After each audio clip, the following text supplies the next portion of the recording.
हिंगोलीच्या सेनगाव तालुक्यातील वाढोणा येथे तथागत भगवान गौतम बुद्ध यांच्या पुतळ्याची काही समाजकंटकांकडून तोडफोड करण्यात आल्याची धक्कादायक घटना उघडकीस आली आहे। तसेच पुणे जिल्ह्यातील भोर तालुक्यातील नसरतपूर येथे 4 वर्षीय अल्पवयीन मुलीवर अमानुष अत्याचार झाल्याची संतापजनक घटना समोर आली आहे।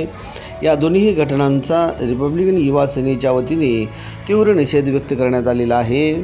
या संदर्भामध्ये रिपब्लिकन युवा सेनेचे जिल्हा महासचिव आकाश दातार यांनी महाराष्ट्र राज्याचे मुख्यमंत्री देवेंद्र फडणवीस यांना निवेदन सादर केले आहे। वसमत उपविभागीय अधिकाऱ्यांच्या मार्फत पाठविण्यात आले आहे।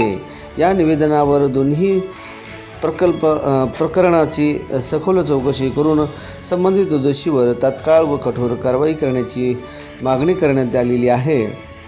निवेदनात नमूद केल्याप्रमाणे वाढोणा येथील घटनेमुळे बौद्ध समाजाच्या भावना दुखावल्या असून परिसरात तणावाचे वातावरण निर्माण झाले आहे। तर नसरतपूर येथील अल्पवयीन मुलीवर अत्याचाराच्या घटनेनंतर समाजामध्ये सुन्न झाला आहे। दरम्यान प्रशासनाने या दोन्ही प्रकरणाची गांभीर्याने दखल घेऊन त्वरित कारवाई करावी, अन्यथा रिपब्लिकन युवा सेना हिंगोली जिल्ह्यासह संपूर्ण महाराष्ट्रभर तीव्र स्वरूपाचं आंदोलन उभारेल असा इशाराही या निवेदनाच्या माध्यमातून करण्यात आलेला आहे।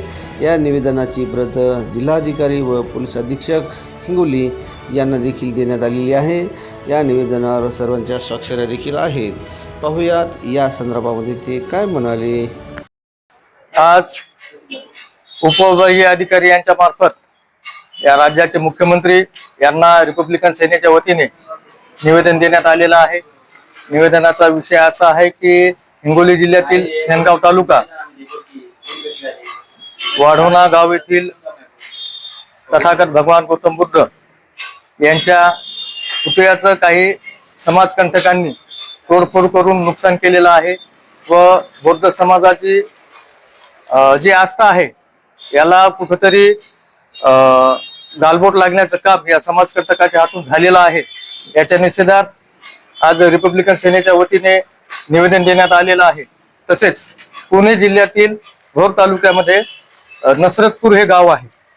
इथे 4 वर्षाच्या चिमुकलीवर जो अमानुष अत्याचार करण्यात आलेला आहे त्याच्या संदर्भातही आम्ही निवेदन दिलेलं आहे आणि आपल्या माध्यमातून या राज्याचे मुख्यमंत्री तथा गृहमंत्री उपमुख्यमंत्री यांना आम्ही सांगू इच्छितो की जो कोणी व्यक्ती असेल हा गुन्हेगार, आम्हाला कुठल्याही जातीचा विरोध नाही करायचा, परंतु गुन्हेगाराला जात नसते, त्या गुन्हेगारावर कठोरात कठोर कार्यवाही व्हावी अशी आमची रिपब्लिकन सेनेची मागणी आहे।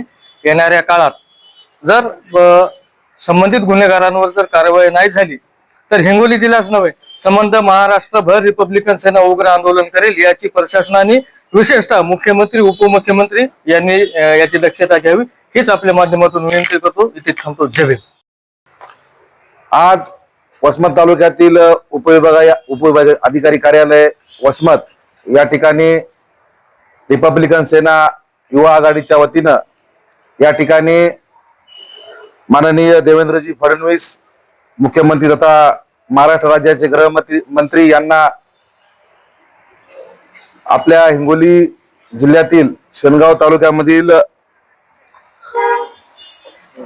वाढोणा या गावामध्ये बुद्ध मूर्तीची जी काही विटंबना झालेली आहे त्या विटंबनेच्या दृष्टिकोनातून आज रिपब्लिकन सेनेच्या वतीने या ठिकाणी निवेदन देण्यात आलेलं आहे व तसेच पुणे जिल्ह्यातील भोर तालुक्यामधील नसरतपूर या गावी ज्या काही 4 वर्षाच्या चिमुकलीवर त्या ठिकाणी अत्याचार झालेला आहे त्या संदर्भामध्ये देखील या ठिकाणी आम्ही उपविभाग अधिकारी यांच्या माध्यमातून मार्फत देवेंद्र फडणवीस यांना आम्ही या ठिकाणी निवेदन दिलेलं आहे।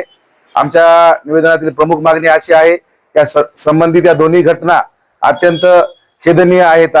या घटना म्हणजे एकदम क्रूर घटना आहेत आणि जातीय मानसिकतेमध्ये मधून जी आपल्या सेनगाव तालुक्यात झालेली घटना आहे तथागत गौतम बुद्धांच्या प्रतिमांचं त्या ठिकाणी पुतळ्याचं त्या ठिकाणी विटंबना केलेली आहे। संबंधित दोषीवर पोलीस प्रशासनाने तपास लावून तात्काळ त्यांच्यावर कारवाई करावी ही आमची मागणी आहे। ही जर आमची मागणी या ठिकाणी मान्य जर नाही झाली तर आम्ही हिंगोली जिल्ह्यामध्ये नव्हे तर महाराष्ट्रभरामध्ये रिपब्लिकन सेना या ठिकाणी आंदोलन करणार आहे, याची दखल इथल्या प्रशासनाने घ्यावी. हे अशा मागणीचं आम्ही या ठिकाणी निवेदन या ठिकाणी दिलेलं आहे.